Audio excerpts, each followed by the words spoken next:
Saya termasuk orang yang dalam tanda kutip mengatakan kita mencegah korupsi dengan surat edaran itu mau sampai undang-undang pun, undang-undang tipikor pun sekarang lebih banyak korupsi gitu kan? Ya, tapi upaya oke. Di sisi lain ya, upaya oke. Tapi kalau kita katakan apakah cukup dengan itu saja, menurut saya jauh dan jauh panggang daripada api.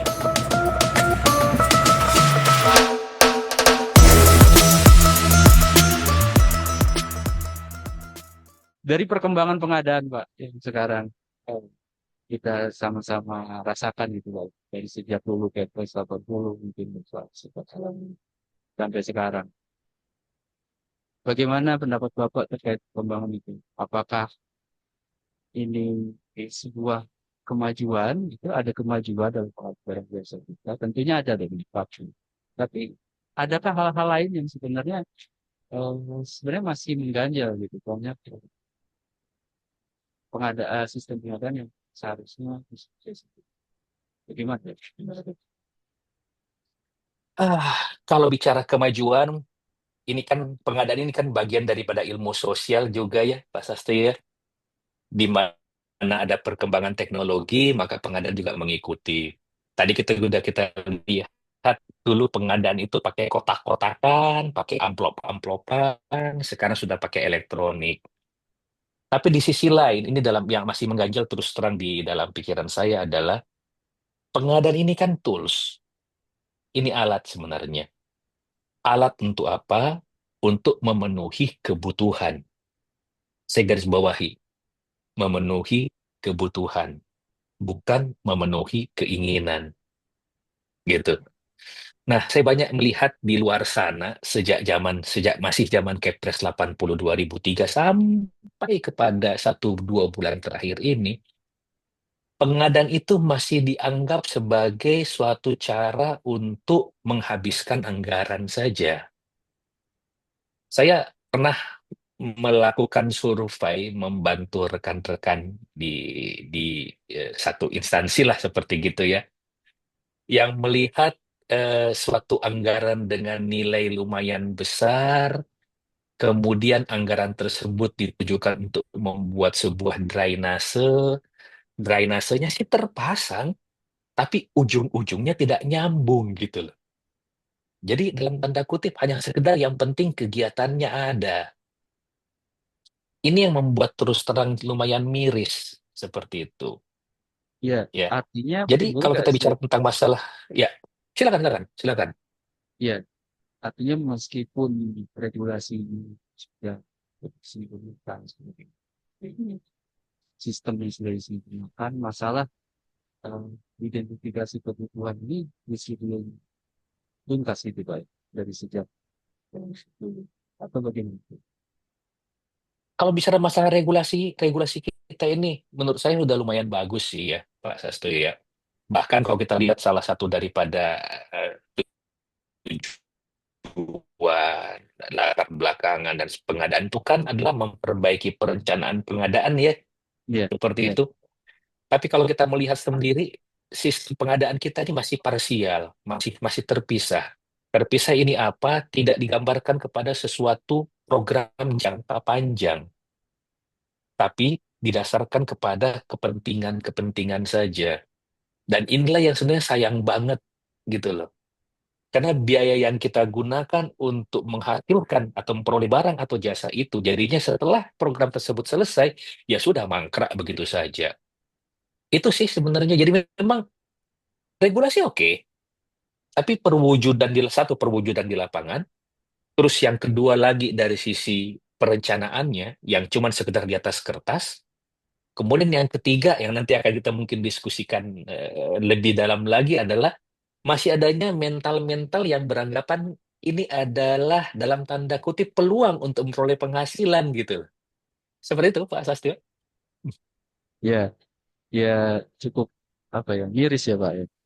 Padahal perencanaan pengadaan itu menjadi salah satu tujuan dapat meningkatkan kualitas perencanaan pengadaan. Tapi sepertinya masih jalan panjang ya untuk menuju ke sana gitu Pak ya. Nah, salah Pak, satu metode pemilihan yang sekarang ini lagi populer banget Pak, di purchasing Pak. Ini kan di kalangan APH itu kalau boleh dibilang mungkin menjadi momok gitu.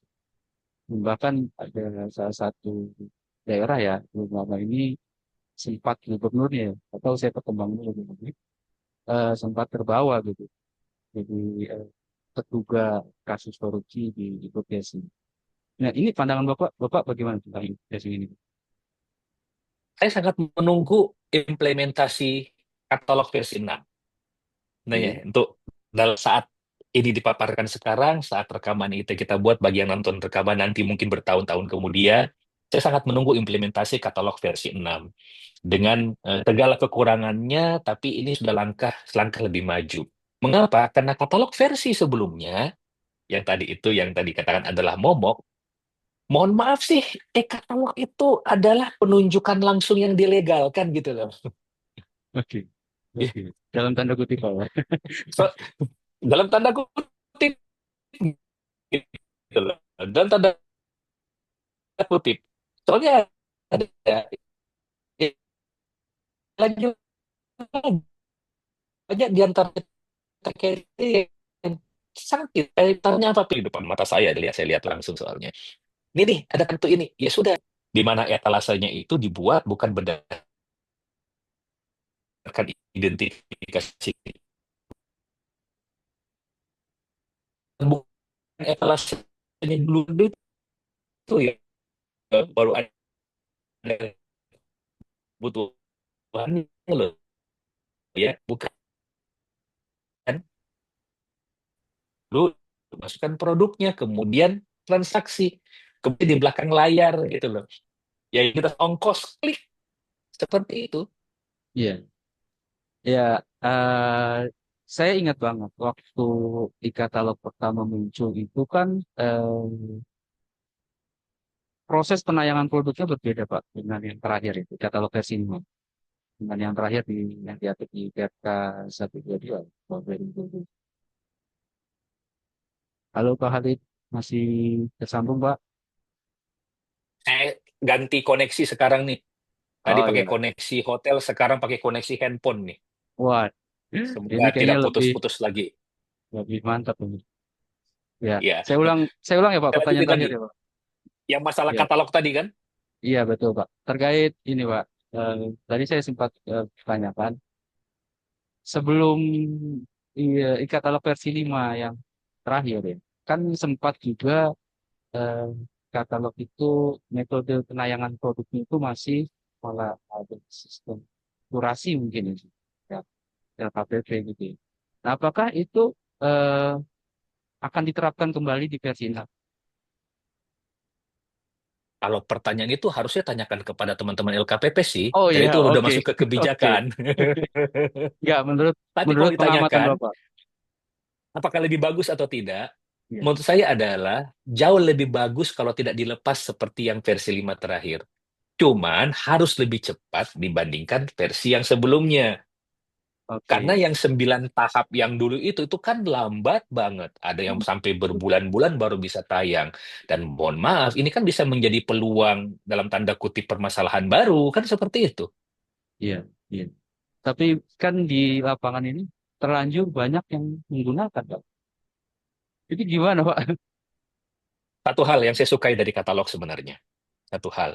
Ya, apapun yang kita lakukan, transaksi apapun yang kita lakukan, itu semua tercatat. Jadi salah pun dicatat gitu loh. Ya, jangankan yang benar, salah pun dicatat. Cuman kalau kita lihat, tinggal sekarang kesalahan ini mau diungkap kapan nih? Karena belum tentu kesalahan kan kejahatan kan seperti itu tuh. Ya, Pak Ya, Satu jadi ya. ya Jadi bisa. satu saat di kemudian hari kemudian tidak ada dalam tanda kutip kasus yang diangkat, tinggal buka aja log system udah bisa bisa panen kan? Artinya apa namanya penindakan dari proses pos eh, di katalognya masih bisa dijalankan ya, gitu. Dengan Pasti. mengandalkan tadi Karena semua histori. terekam kan? Iya, ada historinya seperti itu. Baik. Nah, LKPP pun merespon apa ya banyaknya kasus di lapangan ini dengan bukan edaran ya Pak. Mungkin itu sudah terkait pencegahan dari sedang ada. Maka itu langkah yang efektif Pak. Pak, saya termasuk orang yang dalam tanda kutip mengatakan kita mencegah korupsi dengan surat edaran itu mau sampai undang-undang pun, undang-undang tipikor pun sekarang lebih banyak korupsi gitu kan? Ya, tapi upaya oke. Di sisi lain ya, upaya oke. Tapi kalau kita katakan apakah cukup dengan itu saja, menurut saya jauh dan jauh panggang daripada api. Tapi sebagai sebuah tahapan, sebuah langkah, it's okay. Seperti itu sih. Cuma Nah, katakan apakah efektif? Ya kita lihat aja pelaksanaannya. ya. Menurut Bapak yang seharusnya bagaimana? Apakah selain yang tadi ya Pak ya, selain implementasi katalog versi 6, karena kan ada metode-metode pengadaan lain. Apa itu? Pak? Mau cara cara gampang atau cara susah dulu nih? Waduh, apa ya? Cara gampang dulu deh Pak. Cara gampang dulu. Kalau cara gampang adalah ya tadi VMS kita perkuat, Ya, ya sikap katalog ya tadi Pak ya. diperkuat, ya sikapnya ingat sikap ya sistem informasi kinerja penyedia bukan sistem informasi administrasi penyedia kan begitu tuh. Jadi jadi berikan penyedia-penyedia yang baik itu adalah rewardnya dan berikan punishment itu cara gampang. Cara susahnya kalau saya lihat adalah ya sudah ini ada goodwill nggak ya dari atas sampai ke bawah? Karena yang di bawah itu cuma ngikutin yang di atas kok sebenarnya. Kalau yang di atas dalam tanda kutip ngatur ini, ngatur itu, ngapain kita bikin surat sana, surat sini gitu kan? Iya, Seperti itu. terus Kepala ya. daerah, mau daripada kepala daerah juga boleh dari hasil pilkada kemarin. Ya sudah, nggak ada lagi titipan-titipan untuk staf ahli, staf khusus, staf ini, staf itu gitu kan. Sepupu satu kali, sepupu dua kali, sepupu lain kali. Masalahnya kan itu gitu loh. Iya, iya, iya. Ngembalikan biaya-biaya kampanye. Yang jadi korban kan teman-teman di bawah yang UKPBJ, PPK, dan seterusnya. Itu Goodwill-nya. sudah di Terus luar jalan. ranah, di luar ranah LKPP itu main. Kalau Oh itu. iya, udah pasti. Cuman kembali lagi, ini mumpung masih awal loh ya, mumpung masih awal. Mungkin LKPP bersinergi dengan rekan-rekan di KPK, kemudian dengan APIP, termasuk BPK, untuk selalu mengingatkan dan mengingatkan kepada kepala daerah ini. Apalagi kita ketahui bersama, banyak kepala daerah ini dalam tanda kutip kan bukan bukan bukan orang yang berasal dari pemerintahan sebelumnya gitu kan. Banyak yang pengusaha gitu loh. Yang mungkin tidak memahami bahwa pengadaan di pemerintah itu akuntabilitasnya itu ada gitu loh. Nah, ini tolong dampingi mereka gitu. Ingatin terus-menerus seperti Saya, itu. saya pribadi berharap itu ada di materi retret kepala daerah kemarin. Tapi ternyata ketika Setuju. link Google Drive-nya bocor, kok nggak ada gitu ya. Tapi ada sih, sebenarnya dari KPK ada, cuman sifatnya masih sangat umum. Belum masuk ke Ya. ya mudah-mudahan mungkin ada retret dikit ya Pak. Nah, saya baru baca Pak putusan KPPU Pak, di mana Bapak itu Oh, menjadi saksi ahli salah satu kasus tersebut. Kasusnya di salah satu pengadaan, eh, dia sebut nggak ya? Nggak usah lah Pak ya, nggak usah disebut ya. Kasusnya. Nah, saya mendengar suara-suara miring sih Pak.